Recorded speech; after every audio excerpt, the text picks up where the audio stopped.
Je vous remercie. La parole est à Madame Nathalie Macquoy pour le groupe Génération. Il vous reste donc comme temps de parole 5 minutes et 8 secondes, s'il vous plaît. Merci Madame la maire, chers collègues.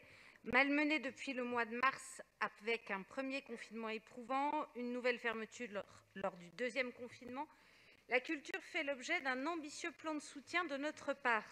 La ville s'est montrée au rendez-vous pour accompagner l'essentiel des acteurs, même si nombre de petites structures, associations et compagnies ont rencontré de nombreuses difficultés et probablement ne s'en relèveront pas.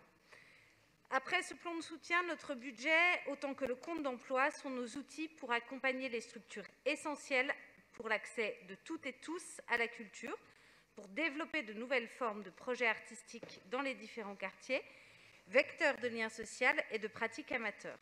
Et nous avons besoin de liens sociaux plus que jamais dans la période. C'est d'abord le cas des bibliothèques. Les bibliothèques, c'est 6 indispensables lieux de la culture de proximité, de l'accueil inconditionnel, gratuite, aux multiples activités ou simplement un lieu pour y passer un peu de temps.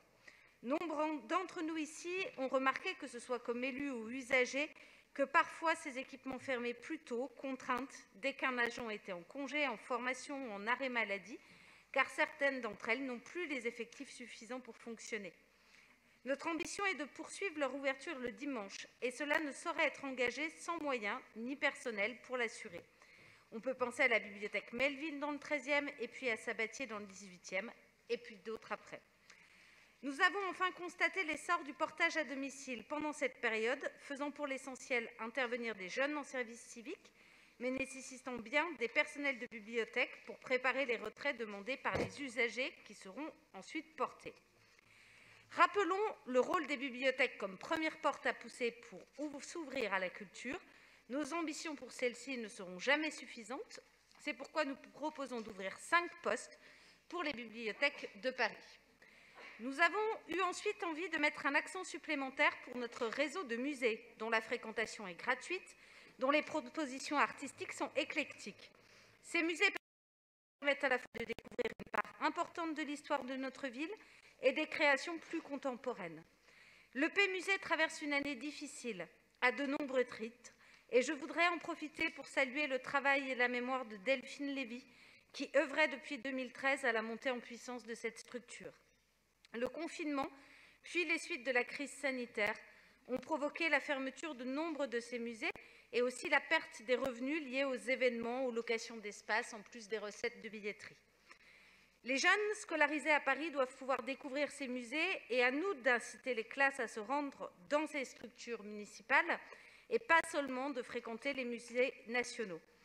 Pour ce faire, il faut veiller à ce que Paris Musée conserve pleinement ses missions en termes d'action sociale et de médiation culturelle. Aussi, dans la mutation de nombreux secteurs comme celui du tourisme, nos musées doivent pouvoir capter les publics parisiens, franciliens, nationaux et, je l'espère bientôt, des visiteurs internationaux. Si nous voulons aller vers un tourisme plus durable, encourager des séjours plus longs, bien loin du pack week-end qui cumule avion et 1 ou 2 sorties de consommation, les musées sont un atout essentiel dans cette stratégie. Compte tenu des difficultés, de notre attention à cette action sociale des musées, notre attachement à la gratuité des collections permanentes, à cette place dans la nouvelle stratégie touristique, nous souhaitons faire un effort supplémentaire pour l'établissement dans cette année particulière.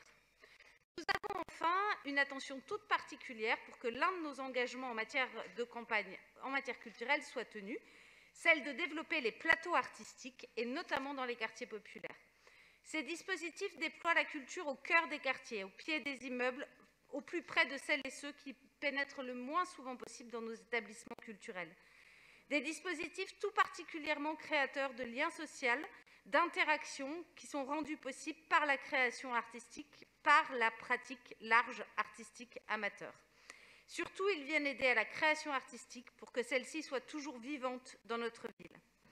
Des éléments de préfiguration de ces dispositifs ont pu être déclenchés avec l'été particulier, soutenu par la ville il y a quelques mois, mais pour l'heure, nous cherchons une ligne budgétaire pour les préfigurer et les pérenniser. Nous pensons que l'octroi de moyens permettant de relancer ces dispositifs dès cette année dans un contexte sanitaire particulier doivent pouvoir le permettre. Nous étions nombreuses et nombreux à Bastille à le rappeler tout à l'heure. La culture est essentielle pour vivre, la culture inclusive et accessible à toutes et tous, parce qu'elle favorise avant tout le lien social et la découverte.